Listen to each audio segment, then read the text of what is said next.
हाथरस मामले में इलाहाबाद हाईकोर्ट की लखनऊ पीठ के सामने कल सुनवाई और गवाही हुई है और ये सुओ मोटो हाईकोर्ट ने अपनी तरफ से इस मामले में 12 तारीख की तारीख मुकर्रर की थी। यूपी सरकार के उच्चाधिकारियों को कोर्ट में तलब किया था। और कल क्या हुआ आपको शायद पता हो। कल सरकार की तरफ से जो दलील दी गई, डीएम हाथरस की तरफ से जो दलील दी गई और कोर्ट ने जो कहा, जिसमें सबसे बड़ी बात कि वो लड़की अगर किसी रसूखदार किसी अमीर की बेटी होती तो उसके साथ भी यही करते क्या? अमीर की बेटी के साथ भी आप ऐसे आधी रात को चिता जला देते?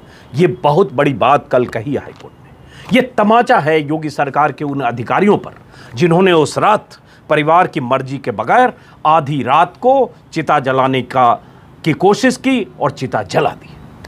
और सबसे बड़ी बात, हाईकोर्ट ने जब इस मामले में सुओ मोटो संज्ञान लिया था तब भी हाईकोर्ट ने कहा था, जब 12 तारीख की तारीख मुकर्रर जिस दिन की थी, इनको फरमान हुआ था कि आप अदालत में हाजिर हो, उस दिन भी कोर्ट ने कहा था कि उस लड़की का अंतिम संस्कार हिंदू रीति रिवाज के हिसाब से करने का अधिकार परिवार को था। उसके मौलिक अधिकारों का हनन किया गया है और बहुत लानत मलामत उस दिन भी अदालत ने की। लेकिन कल क्या हुआ?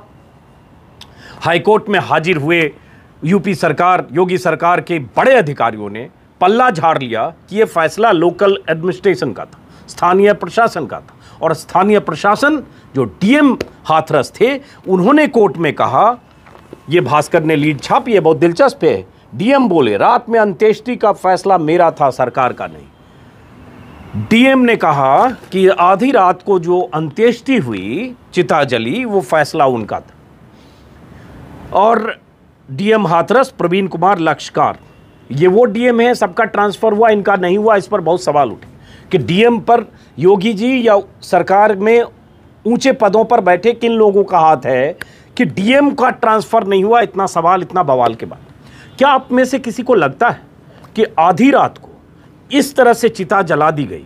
200 पुलिस वाले, 11 थानों के पुलिस वाले वहां मौजूद थे, हर जगह बैरिकेटिंग थी। जब एम्बुलेंस में लाश चली थी उस लड़की की, दिल्ली से हॉस्पिटल से सफदरजंग से, आधी रात को लाश पहुंची करीब 1 बजे। परिवार वाले एम्बुलेंस पर टूटते रहे, गिरते रहे, माँ रोती रही, बिलखती रही कि मेरी बेटी को मेरे घर आने दो, उसकी आखिरी जो उसकी अंतिम संस्कार से पहले हल्दी लगाना चाहती हूँ, जो भी हिंदू रीति रिवाज है उसके हिसाब से अंतिम संस्कार मैं सुबह करना चाहती हूँ। परिवार वाले ऐसा कहते रहे, फिर भी आधी रात को चिता जला दी गई। पत्रकारों को रोका गया, इस पर कई वीडियो मैं बना चुका हूँ। गाड़ियों के काफिले के साथ पत्रकारों को रोका हुआ है, पीछे जलती हुई चिता है। झूठ कहा गया कि परिवार के लोग शामिल थे। बाद में खबर आई कि गांव के कुछ बुजुर्ग और कुछ लोगों को पुलिस जबरन ले गई, यहां तक कि परिवार के लोग घर में थे। जब चिता जल गई तो 2-4 दूर के रिश्तेदारों को भी पुलिस बाद में ले जाने की कोशिश की, ले गई। लेकिन कल कहा कि ये डीएम ने कहा कि ये फैसला मेरा था, सरकार का नहीं। ठीक है, आप में से कितने लोगों को यकीन है कि डीएम इतना बड़ा फैसला कर सकते हैं?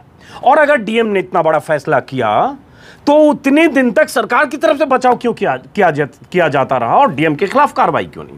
ये सवाल है। उसमें परिवार वालों ने कहा है कि उन्हें भरोसा नहीं है सुनवाई यूपी से बाहर हो। कई अखबारों में खबर है, इस बीच आपको पता होगा कि सीबीआई की जांच इसमें शुरू हो गई है और अलग अलग अखबारों में हर जगह यही खबर है कि यूपी से बाहर ट्रायल किया जाए, ये परिवार चाहता है। और परिवार को 10 तरह की आशंकाएं हैं, क्योंकि इसमें कुछ खबरें ऐसी भी आई जिसमें, जैसे एक खबर आई कि 100 करोड़ मॉरिशस से आए, जिसमें भीम आर्मी के खाते में भी गए। ईडी के हवाले से खबर प्लांट हुई, बाद में भीम आर्मी ने कहा कि हम मुकदमा करेंगे और ईडी के हवाले से खबर आ गई कि ना उसके खाते में पैसे आए, ना 100 करोड़ की कोई पुष्टि हुई। तो कई तरह की खबरें नैरेटिव बदलने के लिए चली हैं। यही टाइम्स ऑफ इंडिया की लीड है, यहाँ पे यही लीड है, Hathras victims family asks HC to shift case out of UP. यही कई अखबारों में मोटे तौर पर ये लीड है। अब ये देखना है कि इस मामले में होता क्या है। लेकिन असली बात है कि आधी रात को चिता जली, उस लड़की की मौत हुई, उस लड़की के साथ दरिंदगी हुई।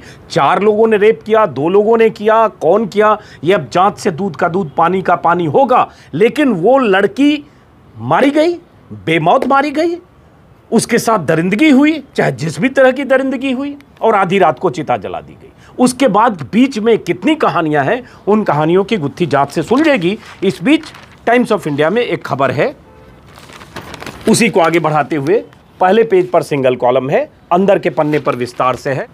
टाइम्स ऑफ इंडिया की इस खबर के मुताबिक 3 वीडियो ऐसे हैं जिससे पता चलता है कि उसके लड़की खुद कह रही उस वीडियो में कि उसके साथ बलात्कार हुआ और गला घोंटा गया। मौत तो बाद में हुई, कई दिन के बाद अस्पताल में।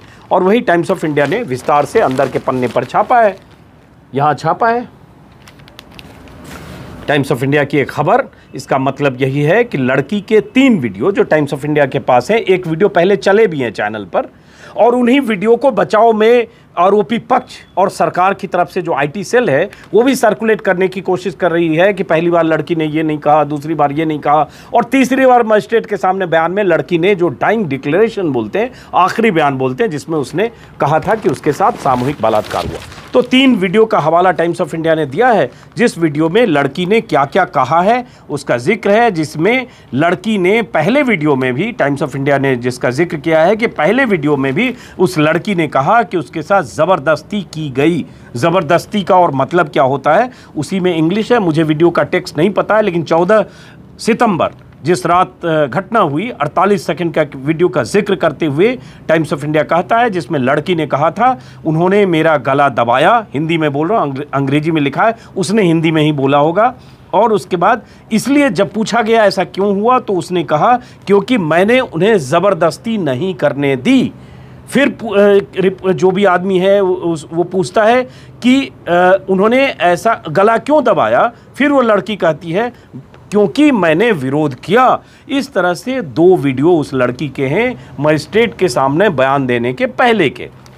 अब ज़बरदस्ती करने की कोशिश की और ज़बरदस्ती कर रहे थे, मैंने विरोध किया तो मेरा गला दबाया, इसका क्या मतलब होता है आप समझ सकते हैं। अब इसमें मैं फिर कहूँगा आरोपी एक संदीप बलात्कारी है, उसके साथ ही बलात्कारी हैं, 2 बलात्कारी हैं, 4 बलात्कारी हैं।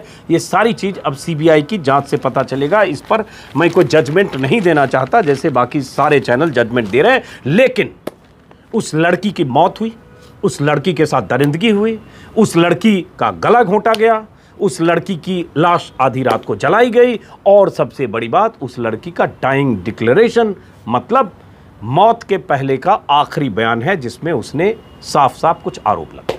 ये सारी चीज़ अब अदालत में और सीबीआई की जांच में, जांच एजेंसियों के नतीजों से आगे इसकी दशा और दिशा तय होगी। नमस्कार दोस्त, किस अखबार में क्या छपा, क्या छिपा, कौन सी ऐसी जानकारी है, हर रोज की तरह आज भी आपके सामने हूं। जो अखबार का चूंकि विश्लेषण करता हूं, खास एंगल या खास पहलुओं के बारे में पता करता हूं, वो भी आपको हर रोज बताता हूं। और दरअसल हकीकत क्या है